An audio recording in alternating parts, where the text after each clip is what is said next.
Ficar incomodando aí o pessoal da mídia. Filhinhos, chegou a hora final. Chegou a hora final. Vocês ouviram que o anticristo está por vir. E muitos anticristos já apareceram. Por isso sabemos que chegou a hora final. Eles saíram de nosso meio, mas na verdade nunca foram dos nossos. Do contrário, teriam permanecido conosco. Quando saíram, mostraram que não eram dos nossos. Mas vocês não são assim, pois o Santo lhes deu uma unção e todos vocês conhecem a verdade. Não lhes escrevo porque não conhecem a verdade, mas porque conhecem a verdade, conhecem e sabem que a verdade não produz mentira alguma.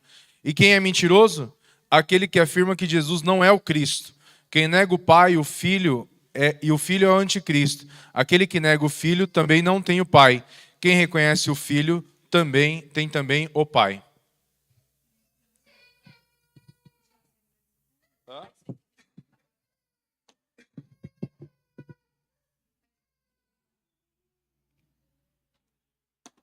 Deixa eu ver.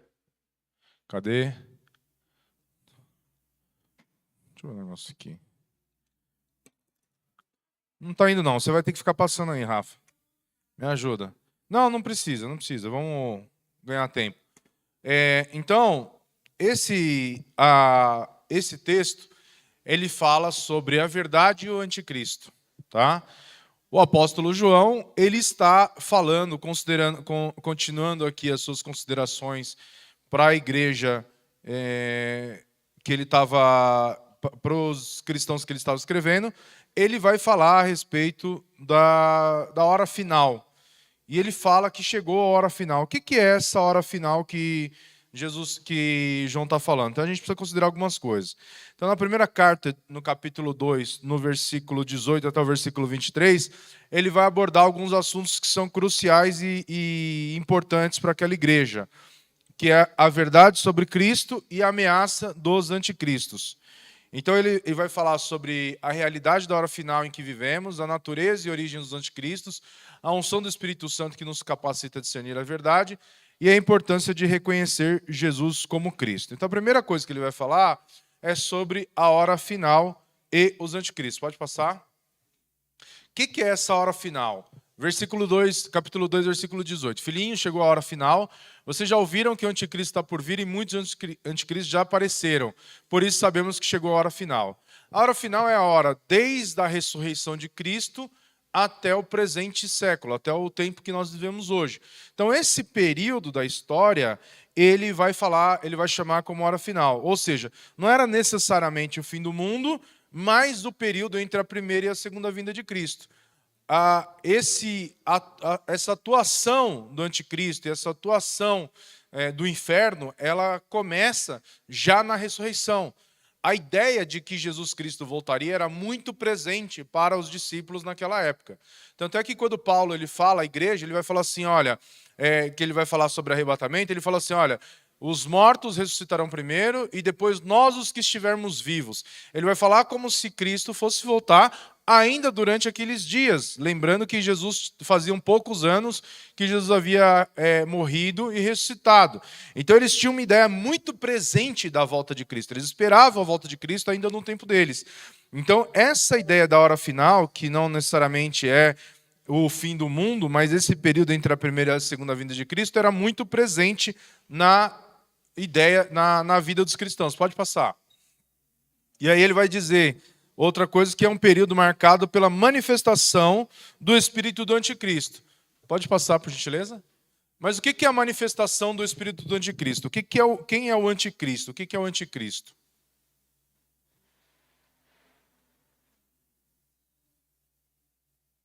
Travou tudo. Mídia ajuda aí, mídia. Então, quem que é o anticristo, né? Existem apenas duas pessoas que falam sobre o anticristo na Bíblia. Um deles é João e o outro é o apóstolo Paulo. As principais referências do anticristo estão em João. João fala sobre o anticristo 4 vezes, 3 delas no livro da Epístola de João. e uma em Apocalipse. E Paulo vai falar em 2 Tessalonicenses, capítulo 4, se não me falha a memória, também sobre o homem do pecado, que é o anticristo. Paulo vai retratar o anticristo como sendo uma pessoa única. Já João vai retratar o anticristo como, além de ser uma pessoa, um sistema completo. Então, na história da igreja existiram muitas pessoas que preencheram algumas características que podiam ser tidas como sendo o anticristo. Dentre essas pessoas, a gente vê Nero, que foi um homem que viveu ali por volta do ano 70 depois de Cristo até 68 depois de Cristo, que perseguiu os cristãos. Para vocês terem ideia, Nero é uma pessoa que, depois de um incêndio que destruiu praticamente metade de Roma, ele acusa os cristãos de terem causado esse incêndio e usa isso como pretexto para perseguir os cristãos e matar os cristãos. Nero, ele era tão mau que a história vai dizer assim, que ele empala os cristãos, né? E durante o dia, durante a noite, quando não tinha a luz do dia, ele acendia os cristãos, utilizava os cristãos como tocha para iluminar a cidade de Roma, porque os cristãos diziam que eles eram a luz do mundo. Aí ele falava, vocês são a luz do mundo? O que ele fazia? Ele matava os cristãos, empalava os cristãos, pendurava os cristãos nos postes, usavam eles como piras, acendiam os cristãos ficavam queimando a noite inteira, iluminando a cidade de Roma. Então, esse era Nero. Para muitas pessoas, Nero ele simbolizava o anticristo. Outras pessoas diziam que Domiciano era o anticristo. Domiciano era um homem que, além dele perseguir os cristãos, ele era alguém que ele não perseguia só os cristãos, assim como Nero fazia, mas qualquer pessoa que se convertesse ao cristianismo, inclusive pessoas da sua própria família e também pessoas da nobreza de Roma, coisa que Nero não fazia. Então, Domiciano também foi considerado um tipo de anticristo, e outros homens, como Hitler, Stalin, Mussolini e outras pessoas ao longo da história também foram considerados anticristos, e também sistemas como muitas pessoas acreditam que o próprio comunismo é um sistema dominado pelo anticristo. Só que o apóstolo João ele vai falar a respeito disso, né, que existem algumas características, né? Então, quem são os anticristos? O anticristo, de uma forma singular, uma pessoa, é uma figura futura que se oporá a Cristo de forma definitiva. O que significa anticristo? Alguém que se opõe a Cristo, ou em outras também, algumas traduções também vai dizer alguém que quer ser como Cristo, ou seja, receber adoração. Nesse sentido, tanto Nero quanto Domiciano, eles também queriam receber adoração, e aí é onde muitas vezes foi instituído o culto ao imperador. Então eles se comportavam como divindades mesmo, figuras que deveriam ser adorados, deveriam ser seguidos, e faziam uma forte oposição aos cristãos. Qual que é a origem dos anticristos, né? Então, considerando que são mais de um anticristo. Olha só o que o apóstolo João vai dizer, que eles saíram do nosso meio, mas na verdade nunca foram dos nossos. Do contrário, teriam permanecido conosco. Quando saíram, mostraram que não era dos nossos. O que João está dizendo? Que existiam pessoas que eram de dentro da igreja, de dentro da comunidade cristã, eram pessoas que faziam parte da comunidade cristã e saíram da igreja. E essas pessoas que saíram da igreja, eles fundaram suas próprias religiões. E ao fundar as suas próprias religiões, eles começaram a desvirtuar a verdade de Cristo. E João acusa esses falsos mestres de estarem sob o domínio do espírito do anticristo, ou seja, desse sistema que se opõe a tudo que se diz Cristo. Muitas pessoas elas têm a ideia de que a intenção é importante, a intenção é o que vale. Vamos supor que uma pessoa está dentro de casa e, de repente, ele ouve de madrugada um barulho e ele acorda assustado. Ele tem uma arma em casa, ele pega uma arma, ele desce e, de repente, quando ele se depara na escuridão, ele desfere 3 tiros contra a pessoa que estava ali na casa. Quando ele acende a luz, ele percebe que era sua filha, que acordou de madrugada, com fome ou com sede, desceu, fez barulho, e ele foi lá e ele desferiu 3 tiros. No intuito de proteger a sua casa, a sua família, ele acaba matando a sua própria filha. A intenção desse homem era uma intenção boa? Sim ou não? Sim, mas a atitude dele não foi boa, porque ele acabou colocando em risco uma pessoa sob o pretexto de que ele estava agindo com uma boa intenção. Então a intenção não é mais importante do que o fato em si. Então, quando a gente olha, por exemplo, para esse sistema do anticristo, ele vai falar que existe uma apostasia, né, que é um esfriamento, que vai revelar a verdadeira natureza. Então, primeiro ponto, esses anticristos eles surgem dentro da comunidade cristã. Eles pareciam ser crentes, mas nunca foram crentes genuínos.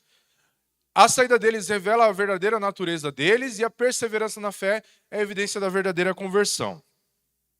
O que significa isso? Significa o seguinte, que muitas... A gente tem uma frase, não sei se vocês já ouviram essa frase, mas é uma frase que ela tem em si uma verdade, que é o seguinte: a Bíblia é a fonte das maiores heresias. Vocês concordam com isso, sim ou não? Sim ou não? Concordam com isso? Sim ou não? Concordam com isso? Quem lembra que há anos atrás houve um homem que deu uma entrevista no Fantástico? Esse homem ele era um pastor.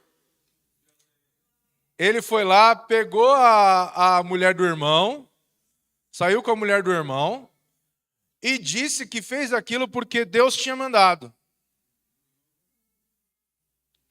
Deus tinha mandado. O repórter foi lá entrevistar ele. E ele começou a explicar por que ele tinha feito aquilo. E aí ele vai lá e lê o texto. Ele abriu a Bíblia, ele leu o texto de Oséias. E lá estava escrito assim, né? Toma a mulher do teu irmão adúltera. Aí ele leu que era: toma a mulher do teu irmão e adultera com ela. E quando ele leu, o repórter falou assim: não, mas aí está escrito outra coisa. Aí não está escrito: toma a mulher do teu irmão adúltera. Toma adultera. Toma a mulher do teu irmão adúltera. Está dizendo que a mulher é adúltera. Ele olhou e falou: e é? Tipo, pô, sabia não, né? Tipo, sabia não, agora já foi, né? Tipo, o que eu faço agora? E sob esse pretexto, existiram e surgiram muitas falsas doutrinas. E essas falsas doutrinas, elas deram origem a todo tipo de aberração e de falsos ensinos que vocês podem imaginar. Então o que ele vai dizer? Que essas pessoas saíram do meio deles. Olha só o que ele está dizendo. Chegou a hora final. Que hora final que é essa? É o tempo que eles estavam, que perdura até hoje. O intervalo entre a primeira e a segunda vinda de Cristo. A apostasia, ela só aumenta. Se esse era um problema na época de João, que foi um dos primeiros discípulos, apóstolo de Cristo, isso a gente está falando mais ou menos no ano 70, 80... Se esse era um problema lá há quase 2.000 anos atrás, imagina hoje. Ou vocês acreditam que melhorou de lá para cá? Ele vai dizer assim: o anticristo está por vir, e ele fala de uma pessoa no singular. Ele fala assim: mas muitos já apareceram. Esses muitos que já apareceram, ele vai dizer quem é. São os falsos mestres. Esses falsos mestres, eles estão agindo contra Cristo. Ainda que aparentemente eles se denominam como alguém que é cristão. A Bíblia diz que essas pessoas que se dizem cristão, mas ao invés de ensinar a verdade, ensinam o erro, eles são anticristãos, eles são anticristos. Eles não estão a favor de Cristo, mas eles estão contra Cristo. E ele vai falar: muitos anticristos já apareceram, por isso sabemos que chegou a hora. Eles saíram de nosso meio, mas na verdade nunca foram dos nossos. Do contrário, teriam permanecido conosco. Quando saíram, mostraram que não eram dos nossos. O que ele está dizendo? Eles estavam entre nós, mas eles saíram. Isso revela a verdadeira identidade deles. Eles nunca foram dos nossos. Eles nunca foram cristãos genuínos. Eles nunca foram pessoas das quais faziam parte dos nossos. Ele estava entre nós, mas não era dos nossos. Quando eles saíram, a verdadeira natureza deles foi revelada. Então, o que a gente vai ver? Que essa apostasia, né, revelou que a verdadeira natureza deles. E aí ele vai falar que a perseverança na fé é evidência da verdadeira conversão. Então, quando ele fala, por exemplo, da perseverança na fé, aí ele vai falar sobre a verdadeira conversão. Aquele que perseverar até o fim será salvo. Mateus 24, 13.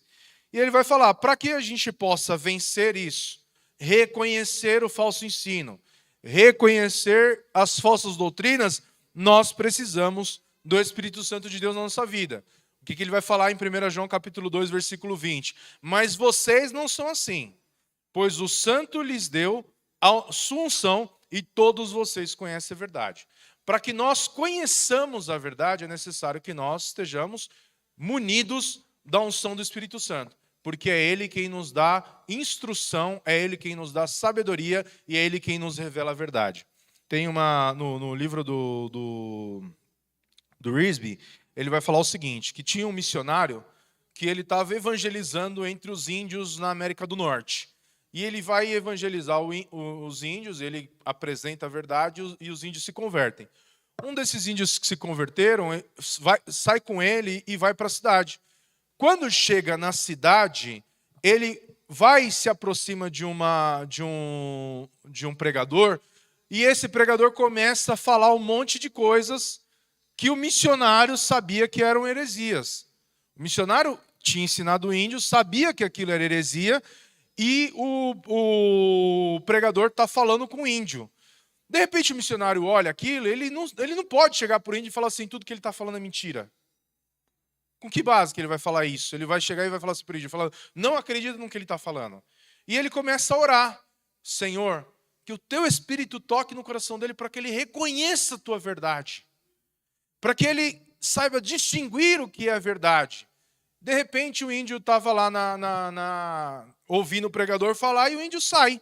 Quando o índio saiu, chegou lá no missionário, o missionário falou assim, e aí, o que você achou da mensagem? Ele falou assim, alguma coisa dizia dentro de mim que o que ele estava falando era mentira. O que é essa alguma coisa que falava dentro dele? O próprio Espírito Santo de Deus. É Ele quem testifica e quem testemunha a verdade. Imagina o tempo que... Ontem a gente fez uma dinâmica aqui. Prestem bastante atenção no que eu estou falando. Bastante atenção no que eu estou falando agora. A gente tem apenas um culto na semana, regular. Esse culto dura 1h30. A gente tem 1 hora de escola dominical. A gente tem 45 minutos de ministração da palavra. E mais 1 hora de escola dominical. Ao todo, na semana, nós temos aproximadamente menos de 2 horas de ensino, do qual eu me responsabilizo por dizer para vocês que o que eu estou falando é verdade. Porque é a palavra de Deus. E tenho compromisso com Cristo e com a sua palavra. Ontem nós fizemos uma dinâmica aqui, a média de tempo que as pessoas passam nas redes sociais dos nossos jovens é mais de 2 horas por dia, alguns até 4, 5, 6 horas. Imagina o esforço que eu tenho para pregar a verdade durante 1 hora na semana, e essas pessoas estão sendo expostas 6 horas por dia a todo tipo de lixo. Falsas mensagens, falsos pregadores, mentiras transvestidas de verdade. Como que a gente vai vencer essa guerra se não for pelo Espírito Santo de Deus? Só o Espírito Santo de Deus, que a palavra do Senhor vai dizer que é Ele quem convence o homem do pecado, da justiça e do juízo vindouro, pode fazer com que vocês, ao serem expostos à mentira, saibam reconhecer que ali há uma mentira, que aquilo não é verdade. Porque a internet, ela está cheia de pretensas pessoas que sabem o que é a verdade. Outro dia fomos numa igreja, a Nicole e eu, chegamos lá, começamos a ouvir um monte de coisa.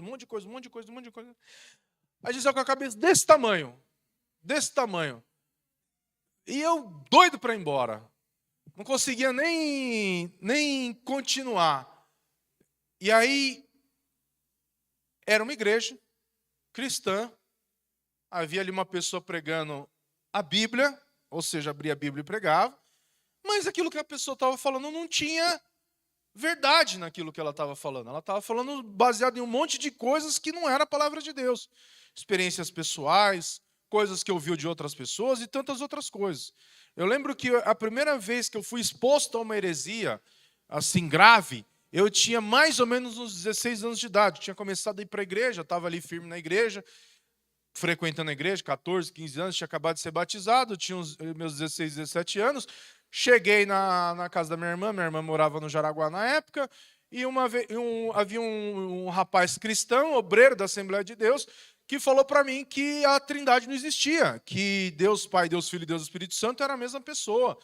E aí eu tentando argumentar com ele com o pouco de conhecimento que eu tinha, e ele conseguia me convencer de que aquilo que ele estava falando era verdade. Eu fui exposto durante muitos anos à Igreja Cristã Evangélica Brasileira, cantou hinos que são de seitas unicistas, como se aquilo fosse um hino genuíno cristão. E até hoje canta, inclusive em reuniões, em igrejas, em festividades, cantam músicas que são de seitas pseudo-cristãs, unicistas, que negam a Trindade, negam que o Pai, o Filho e o Espírito Santo são três pessoas distintas que subsistem numa só pessoa. Então, essas pessoas que fazem isso, elas não estão atuando em favor da verdade, mas elas estão atuando contra Cristo. E muitos até mesmo sem saber. E quem é que vai convencer essas pessoas? Só o Espírito Santo. Então, qual que é o papel da unção do Espírito Santo? É o Espírito Santo que habita em nós, ele que nos capacita a discernir a verdade e resistir ao erro. Se não fosse o Espírito Santo de Deus, muito provavelmente, todos vocês hoje estariam congregando numa igreja neopentecostal da pior possível. A gente já teve aqui unção de objetos, a gente já teve aqui falsos ensinos, a gente já teve aqui culto da prosperidade, que a gente orava e aparecia dinheiro na conta. Olha como era bom. Nossa, estava precisando ir num culto desse hoje. Pô, você não é dessa época, mas foi a graça de Deus e a misericórdia de Deus quem nos resgatou, para que a gente não incorresse no erro, para que a gente não vivesse a mentira travestida de verdade, porque nem tudo aquilo que dá certo é certo. Não é porque as coisas, eu faço uma coisa, eu faço uma oração aqui para a pessoa que está necessitada e aparece dinheiro na conta, é certo fazer. Não é porque houve essa manifestação que isso é certo. Não, existe uma base a qual nós devemos seguir, e essa base é a palavra de Deus. O conhecimento da verdade revelada por Deus só é possível através do Espírito Santo. É Ele quem nos convence. Olha só o que Jesus fala para os discípulos. Ele quem? O Espírito Santo é quem vos ensinará e vos ajudará a guardar todas as coisas que vos foram ensinadas. É o Espírito Santo que nos ajuda. Só que a gente pode negar essa ajuda, a gente pode negar essa verdade. A gente pode saber que uma coisa é verdade, e uma vez eu ouvi uma pessoa falar para mim que nem tudo é a palavra de Deus, tinha experiência também. Então, quando eu transformo alguma coisa que é uma experiência pessoal em uma verdade para a vida de outras pessoas, eu estou colocando a minha experiência acima da palavra de Deus. Isso é errado. Isso é errado. A palavra de Deus diz que Deus usou uma mula para falar com Balaão. Alguém aqui já chamou mula para pregar? Espero que não, né? Eu ia fazer uma piada, mas não vou, em respeito a quem pensa diferente. O Espírito Santo, ele protege os crentes contra as falsas doutrinas dos anticristos. E aí João 16,3 vai dizer assim: quando vier o Espírito da verdade, ele os guiará em toda a verdade. Né? Hoje, as pessoas dizem que não existe verdade absoluta. Existem alguns conteúdos que estão muito em alta, e dentre esses conteúdos a gente vai ver, por exemplo, não sei se vocês já assistiram, mas eu vou desafiar vocês, pedir para que vocês assistam. Tem alguns conteúdos, por exemplo, de um pastor chamado Tasso Licurgo, que ele fez um podcast, na verdade uma roda de conversa, de um cristão contra 30 ateus. Eram 22, mas acho que enfim, acho que 25. Mas Eram 22, faltaram 3 lá. Mas no título é 25. Tem o do um patrão contra 30 demitidos, um empresário contra 30 demitidos também, que é legal. E aí vocês vão ver lá alguns desses modelos. Pode pegar, assistir todos, não tem problema nenhum. E aí vai fazer com que vocês tenham um pensamento crítico a respeito de alguns assuntos. Mas o que a gente vê muito claramente? Que muitas pessoas julgam que a verdade ela não pode ser absoluta. Existe a minha verdade, existe a sua verdade. Só que isso é um erro gravíssimo. A verdade não é subjetiva. A verdade é a verdade. E só pode existir uma verdade. Não existem duas verdades a respeito do mesmo assunto. Isso é um paradoxo. Só pode existir uma verdade. Não existem duas verdades a respeito do mesmo assunto. Não existem.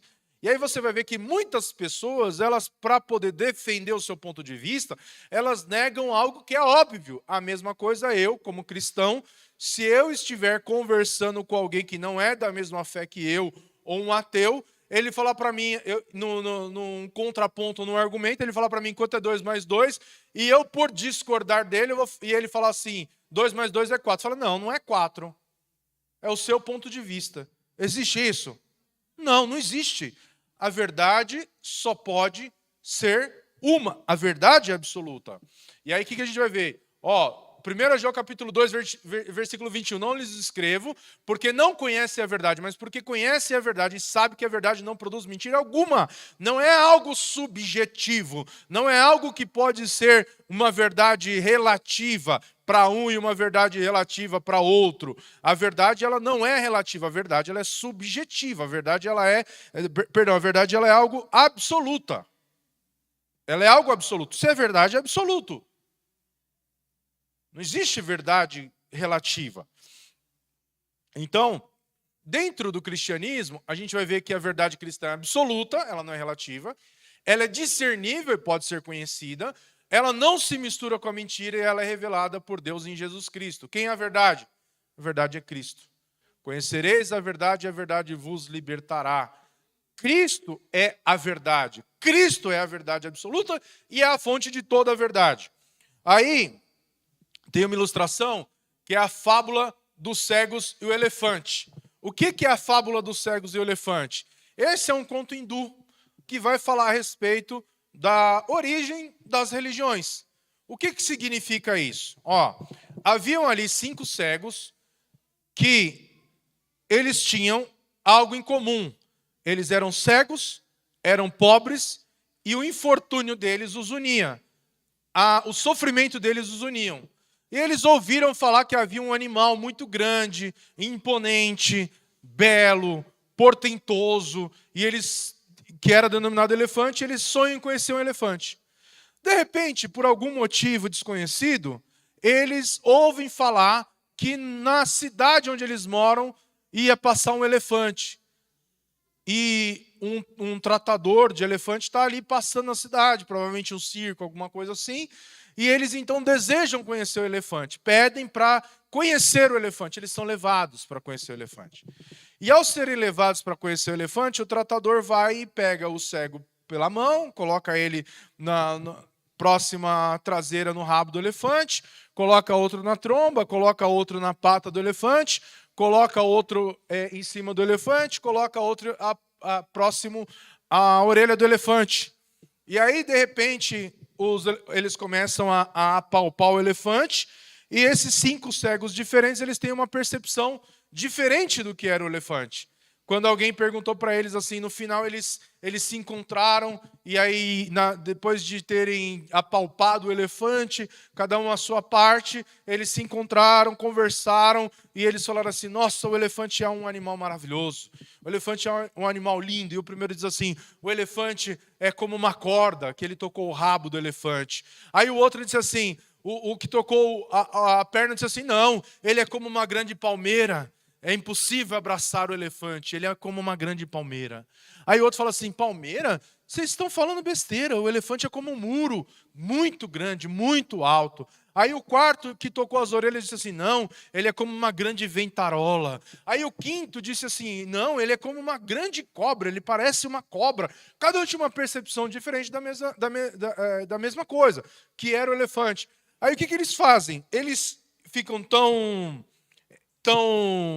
não é deslumbrados, mas eles estão tão em desacordo um com o outro, que cada um sai e vai para um lado e vai fundar a sua seita do Deus elefante. Para um, o Deus elefante é uma cobra, para o outro, o Deus elefante é uma ventarola.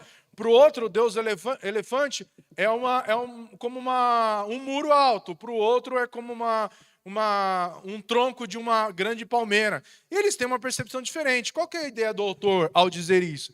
Que é verdade subjetiva, que os 5 estão falando da mesma coisa sob pontos de vista diferentes. E que está tudo certo. As religiões, elas nada mais são do que meios para se chegar ao mesmo objetivo. Então, eu sei que você já ouviu isso, e de muitas pessoas, provavelmente, que todos os caminhos eles levam a Deus. Que as religiões são só meios diferentes, percepções diferentes de como as pessoas enxergam a realidade, como as pessoas enxergam quem é Deus. Então, o cristianismo é uma verdade. O hinduísmo é outra verdade. O islamismo é outra verdade. O espiritismo é outra verdade. O catolicismo é outra verdade. O mormonismo é outra verdade. Os testemunhos de Jeová, eles têm uma outra verdade. Mas, no final, todos eles estão adorando a Deus e ninguém pode monopolizar a religião. Olha que bonito. Não é legal você ouvir um discurso desse? Só que você tem um erro aí muito grave. Qual que é o erro? É a arrogância do relativismo.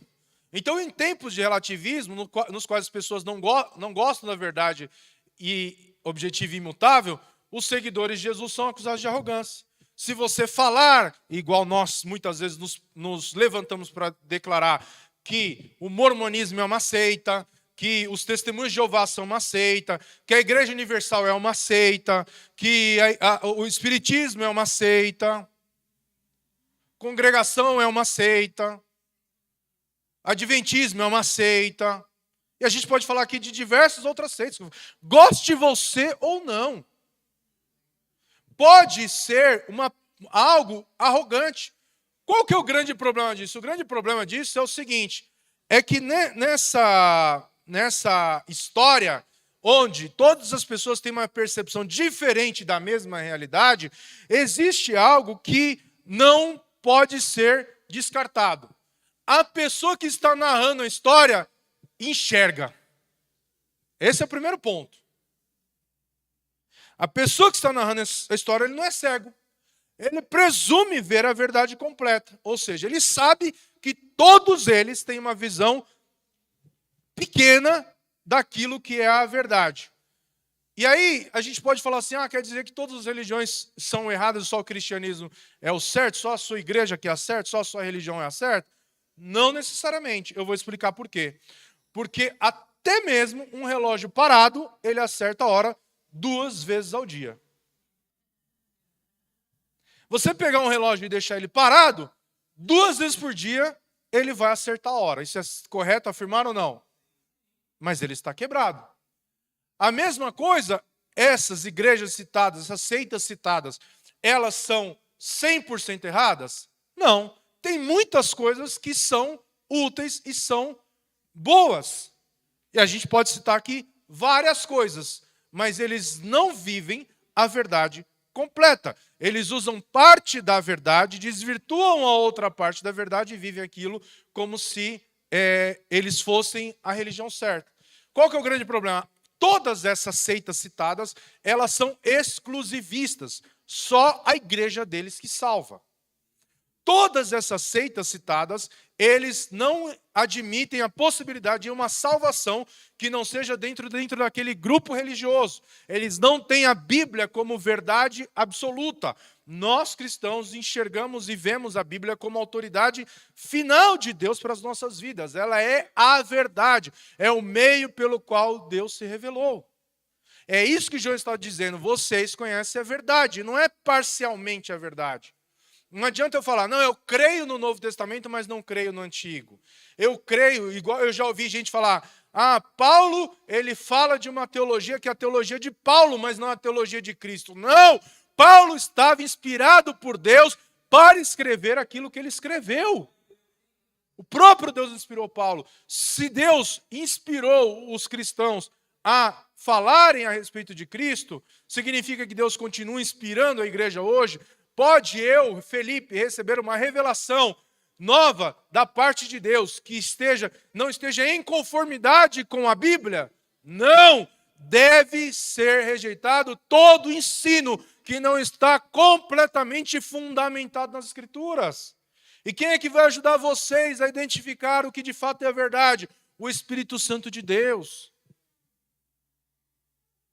É só o Espírito Santo de Deus. Não tem outro.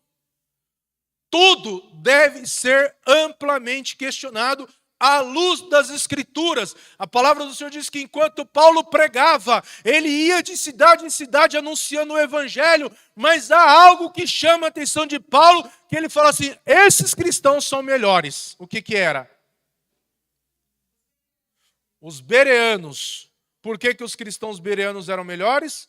Porque eles examinavam para ver se aquilo que Paulo dizia tinha conformidade com aquilo que a Escritura dizia.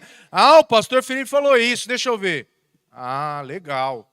E você tem toda a autoridade, não minha, não da igreja, não de apóstolo de A, de B ou de C, mas da própria Escritura, para condenar e rejeitar todo ensino que não tem amparo nas Escrituras. Porque aquele que nega as verdades das Escrituras, ainda sobre a pretensa fundamentação bíblica, ele é um anticristo. Ele se opõe àquilo que é de Deus. Ele pode dizer que ele é cristão, mas ele não é. Então, o relativismo religioso afirma que todas as religiões são apenas apreensões parciais da realidade divina. O que a gente precisa entender? Que não é porque uma religião ela é falsa, tudo nela é falso. Não. Tem coisas boas no Espiritismo? Tem. Muita coisa boa no Espiritismo. Mas não tem a verdade. Tem coisa boa no catolicismo? Tem coisa boa no catolicismo, mas não é a verdade. Tem coisa boa na Igreja Universal? Tem muita coisa boa na Universal, mas não é a verdade. Tome muito cuidado com as coisas que você tem visto, daquilo com que você tem se alimentado, porque isso pode ser um veneno para a sua alma. E você pode estar se envenenando achando que você está se alimentando. E aí, outra coisa, quem conta a história, ele presume ter uma visão privilegiada da realidade total. Então, em tempos de relativismo, nos quais as pessoas não gostam da verdade objetiva e imutável, os seguidores de Jesus serão acusados de arrogância. Então, muitas vezes, os cristãos eles são acusados de serem arrogantes. Por quê? Porque presume que o cristão, ele detém a verdade. A verdade não é do cristão, a verdade é da palavra de Deus. A palavra de Deus é a verdade. No dia que um cristão, por mais fiel e fervoroso que ele seja, ele não viver aquilo que está escrito na palavra de Deus, ele não está na verdade. Ele pode ter o título que for, ele pode ser bispo, apóstolo, pai apóstolo, quarta pessoa da Trindade, pode ser o que for.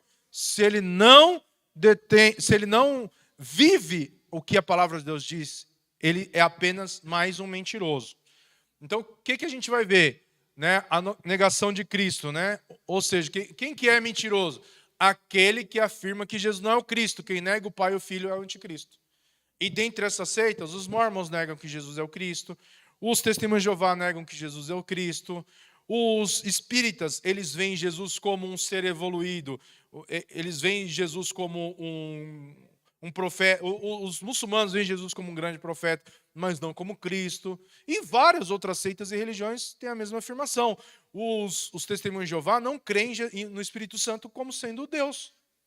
Eles dizem que o Espírito Santo é a força ativa de Deus.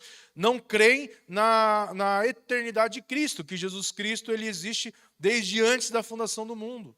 Então, várias dessas seitas. Qual que é o principal problema da congregação cristã, por exemplo? Que é uma seita que é uma seita denominada cristã e muito parecida com as igrejas cristãs. Eles não creem que a Bíblia é a verdade de Deus. Diz que a Bíblia contém a verdade de Deus. Se eu digo que a Bíblia contém a verdade de Deus, eu digo que ela tem a verdade de Deus e mais alguma coisa. Tem coisa na Bíblia que não é a verdade de Deus. Só que a fundamentação teológica da ortodoxia cristã é de que a Bíblia é a palavra de Deus.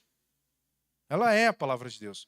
O livro que foi escrito em mais de 2000 anos, por 40 pessoas diferentes, em épocas diferentes, são pelo menos 3 idiomas, grego, hebraico, aramaico, ainda com trechos em ugarítico, várias traduções, e esse livro, ele não tem incoerência, ele é uno, ele é total, imagina se eu e você, todo mundo aqui decidir escrever um livro.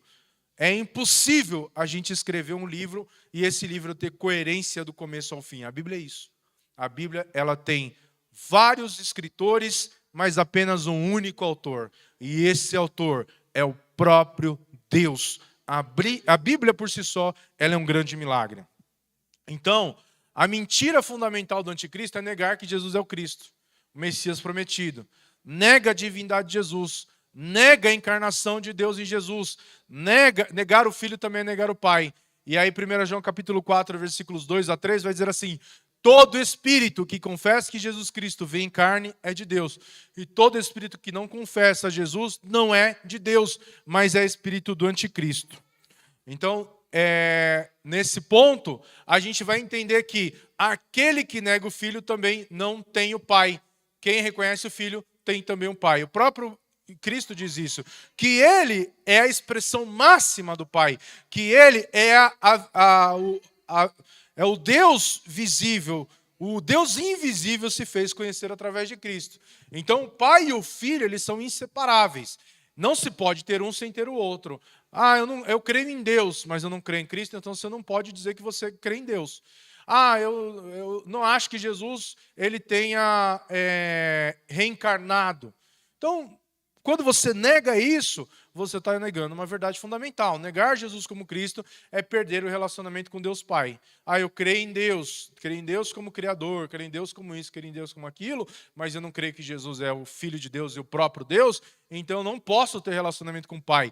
Porque o próprio Cristo diz, ninguém pode vir ao Pai se não for por mim. O único meio pelo qual nós cristãos temos acesso ao Pai é através do Filho, é Ele o caminho. Ele diz assim, eu sou o caminho, eu sou a verdade, eu sou a vida. Ninguém vem ao Pai senão por mim. A falácia de que todas as religiões levam a Deus é a pior falácia que existe.